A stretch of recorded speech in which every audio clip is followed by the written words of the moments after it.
嗨，大家好，欢迎来到我的频道。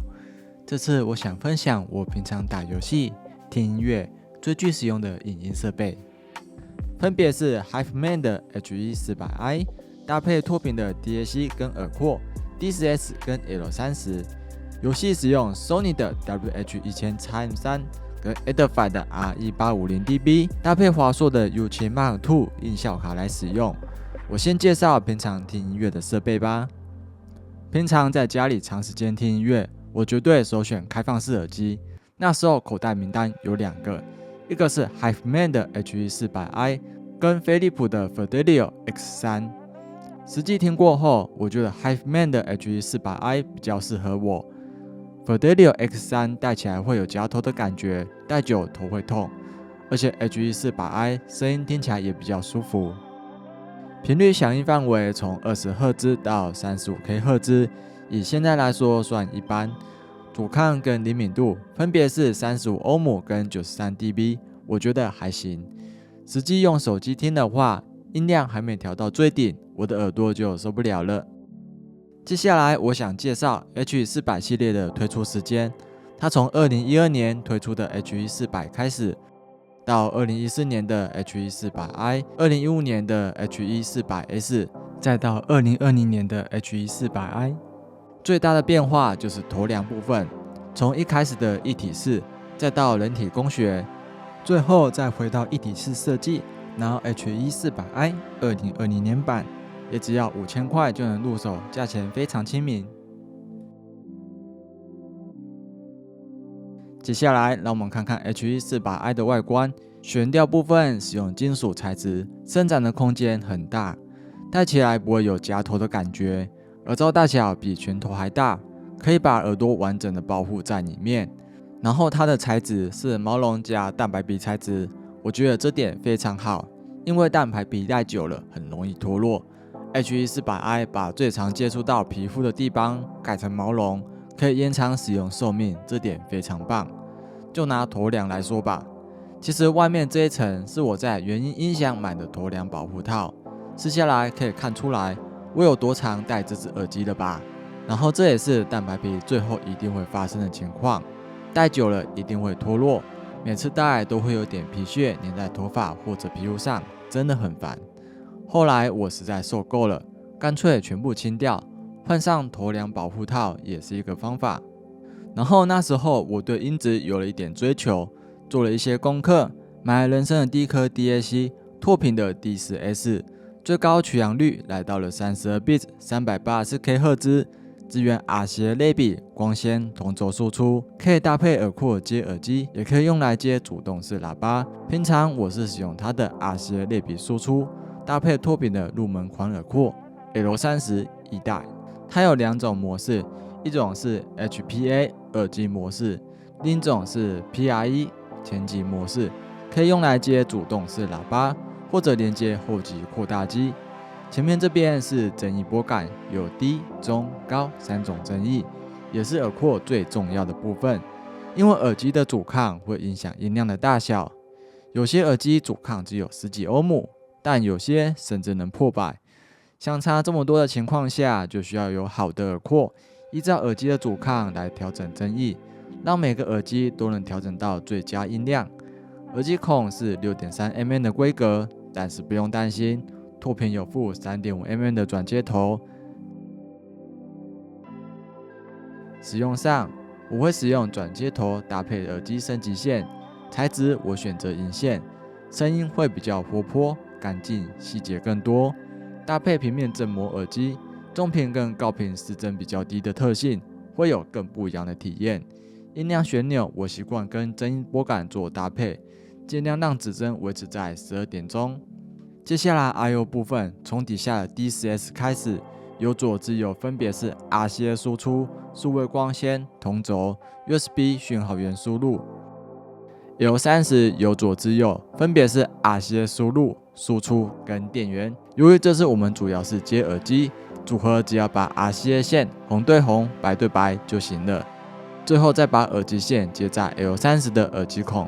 然后尴尬的地方来了，因为我买不起专业的双耳麦克风，音质部分我其实很纠结要不要给大家听，因为录的声音无法完全还原，还有一段距离，但讲到耳机不播点音乐又少了点意思，所以我还是录了。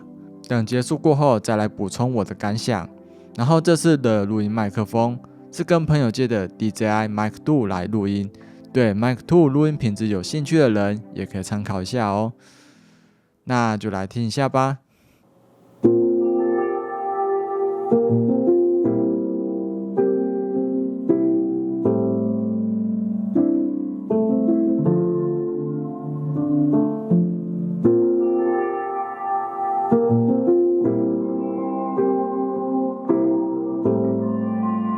不知道听完大家感觉如何呢？实际听的话，我觉得 S48i 的低音还行，但没有市面上的电竞耳机这么明显，整体偏淡一点，整体人声也偏远，但是高音听起来更通透、更亮，声音更细腻，细节也更多，听起来很舒服，不会有重低音轰炸，听久耳朵会疲劳、会腻的问题。H148i 会更耐听一点，而且开放式的好处，让我戴久也不会出现耳朵闷、耳朵痛的情况。我认为 H148i 非常适合在家里看影片、听音乐的时候使用，玩游戏也很适合。开放式的好处可以让我确定当下的声音状况。如果是封闭式耳机，我会无法确定实际说话的音量大小，会越讲越大声，导致队友生气。以上就是我的第一组耳机系统介绍。接下来让我回到以前。那时候我花了1个月的打工薪水，在2019年的时候买了 Sony 的 WH-1000XM3。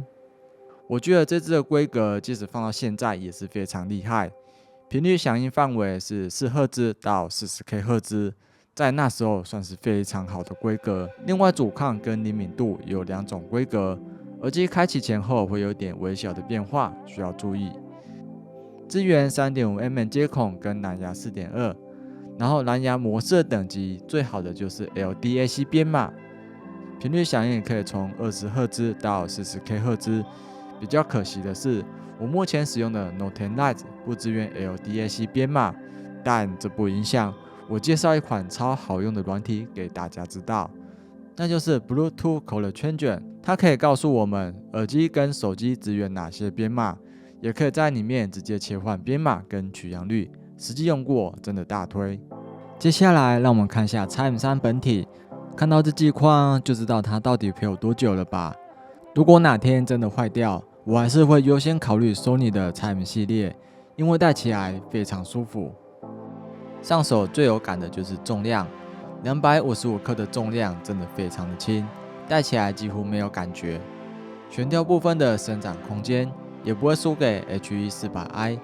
戴起来也比 H148i 更松、更舒服，但不会有夹不紧要掉下去的感受。耳罩是一般的蛋白皮耳罩，虽然看起来空间比 H148i 还小，但它椭圆形的设计跟耳朵的形状蛮合的，所以也不会有压到耳朵的问题。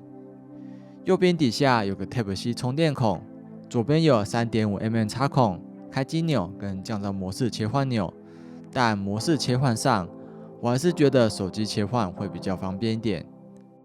至于音质部分，也让我们听一下吧。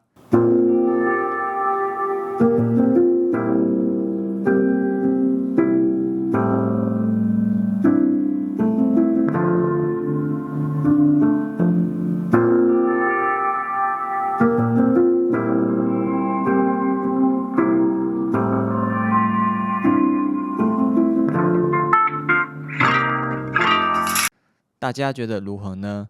我实际听的话，我发现耳机的开跟关分别有2种不同的感受。先从关闭耳机的音质来说，跟开启比，低音不会很明显，然后高音偏尖锐，而且偏薄。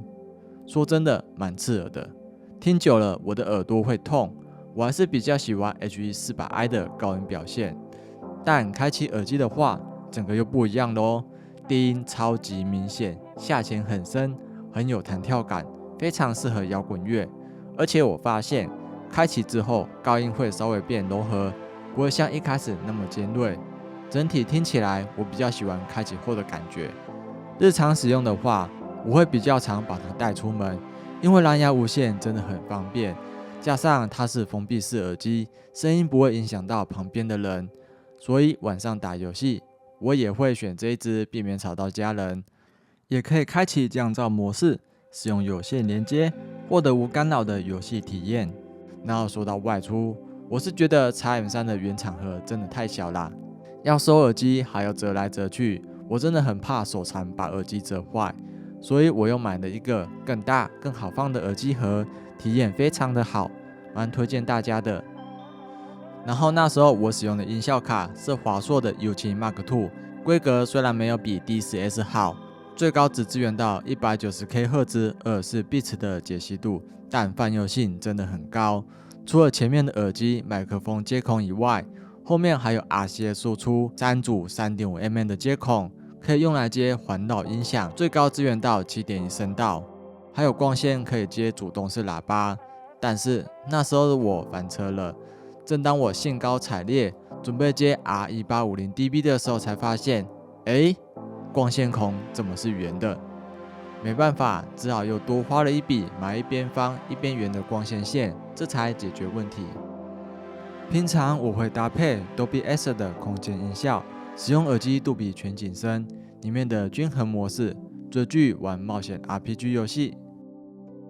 那麦克风部分的话，我从之前的 Blue YE-TI-X 换成 Shure 的 MV7， 不是说 YE-TI-X 不好，只是电容式麦克风真的不适合我家的环境。然后 MV7 平常我会放在麦克风支架上，因为动圈麦克风要更靠近嘴巴，收音才会好。规格部分 MV7 不像 YE-TI-X 有多种模式可以选，只有星星指向收音，这点要注意。位元深度最高可以到24位元 48K 赫兹，可以收到频率响应50到16000赫兹的声音。虽然跟电容式麦克风比一点都不灵敏，但它反而是我的最爱，因为可以少收到很多杂音，对游戏的沟通非常有帮助。然后购买的时候要小心假货，前阵子有大量的假货充斥虾皮，身边也有人被骗。逛虾皮的时候竟然还遇到一个苦主，所以购买的时候大家真的要小心，尽量选有实体店面的商家或者商誉良好的网络卖家。好啦，设备都介绍完了，接下来让我们打一场逃离塔可夫的 PVE， 实测这些设备对游戏的帮助有哪些吧。剩6分钟了，我们要冲上去了。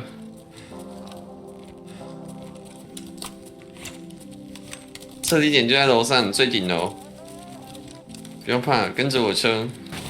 关门。耶稣不会保佑你的，你的枪才会保佑你。关门。送他去见耶稣就好了。希望你不要被送去见耶稣啊。关门。你确定耶稣会想见他？我不知道。恐怕连撒旦也不想见我。直接魂飞魄散吧你！来，我要踹门进去了。好。靠腰。他差点就手弹过来哦，我们这样轰他，我们就死定了。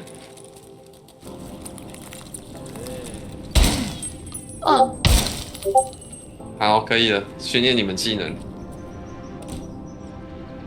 塔可夫对我来说真的是一款很特别的游戏，它不会像一般 FPS 游戏会有地图告诉你在哪里，也不会标示队友是谁，一切都是要靠沟通跟记忆。MV7 能提供我非常优秀的通讯体验。